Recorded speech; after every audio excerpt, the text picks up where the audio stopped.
like most of the people who really don't. Let's get into Ask the Girl. Someone said, dilemma. I have been married for several years and we have 2 children. My husband is the main breadwinner, although we cost share in some areas.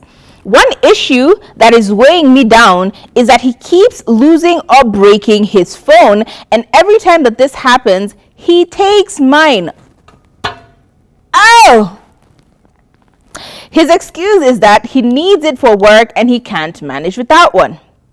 But this is really starting to affect me because I need my phone to run my business and maintain my professional networks. Sometimes I stay without my phone for weeks, even months, while he uses mine.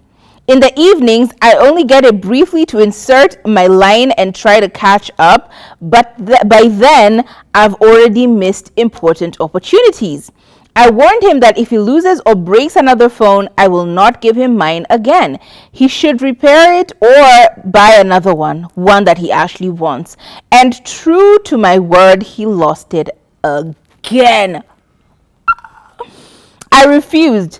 Now he's punishing me by not leaving money for food, claiming that he can't get to work without a phone. What hurts me is that he doesn't even drink alcohol or go out that much, yet he can't keep his phone for long. I am emotionally exhausted and I don't know how to help him or how to handle the situation. It really is starting to break me. How can I help him and how can I navigate the situation without sinking emotionally and financially? Now, as the careless person in my own relationship, like between my husband and I lose things all the time. And honestly, up until this point, I have never gotten to the point where I can say that I have kept something for long enough. Guys, do you remember me telling you last year in October, I think it was October, when I'd gone for an event called Oktoberfest, that I had a brand new iPhone 15? Brand new. It was 5 days old, right? I went to this event on Sunday after having gotten the phone on Monday, I think, and I came back home minus a phone. That is a brand new iPhone 15. Do you know how much money that is? It's crazy. But a week later, I had a new phone. Now, here's the reality of matters. If this is not an issue that is being solved anytime soon, like, you know for sure this man is going to lose his phone. Like, for sure. It's not a 1, 2, 3, or 4 time thing. It's a thing that happens quite often. And he can't help himself. He's just clumsy with his phone. Here's what I would do. I know for certain, even now, if you go to your mobile banking app, you know the one I'm talking about, you can get insurance for your phone. So I believe 100% that if you insure the phone that he gets, and insurance isn't even that expensive. The insurance that I'm talking about is like 1,000 shillings. If you put in 1,000 shillings, you get a new phone when you lose your phone. Of course, the premiums are going to go up because obviously he keeps losing his phone. But for the most part, if you can't help yourself, get insurance for the phone. So get a new phone. When you do get a new phone, make sure that it is immediately insured, such that you stop this stiff of him losing his phone and coming to you. He just needs to go and claim the insurance to get a new phone without having to inconvenience you. That is the most practical way of dealing with the issue at hand, which is him losing his phone. However, let's run it back. You said in your own words that you're feeling like he's punishing you by, I'll quote, you said,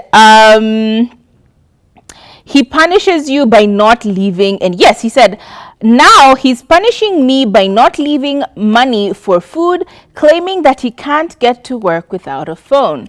I feel like that's a bigger issue that needs addressing. That is what is called financial abuse or economical abuse. And when we talk about different forms of abuse, we have mental, physical, verbal, but then if at the very end, we always forget the the financial abuse, where someone can really have your life just stuck the way that they want to. Like, I remember we had this conversation yesterday when we were talking about Koku, who says that she had to account for every single shilling that was given to her by Daddy Mato, right? That is called financial abuse. When someone is holding your life at ransom or forcing you to live a certain way because they earn more money than you, they are the breadwinner. So in order for them to exercise their control over your life, they end up financially constricting you in one way or another.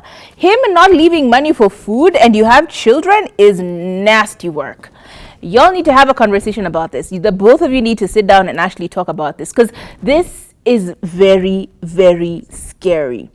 What happens then when you come to a lot more money, or you get into a huge investment with this person, and then you do something that doesn't sit well with him, and he decides, yeah, I'm no longer going to be funding whatever this project is?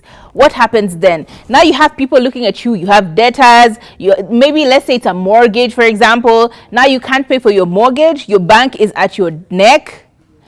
I don't think that's a sustainable way of living. You need to address the issue. But these are just my opinions. What is yours? Do you feel like I gave her some solid advice? If not, let us know what your advice would be.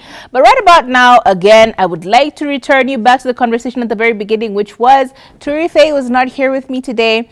Please send her love on her social media handles at Turife. And if you have any questions, concerns, complaints, please reach out to the number below. It's actually, it's right here. Sorry, I'm trying to look at the screen.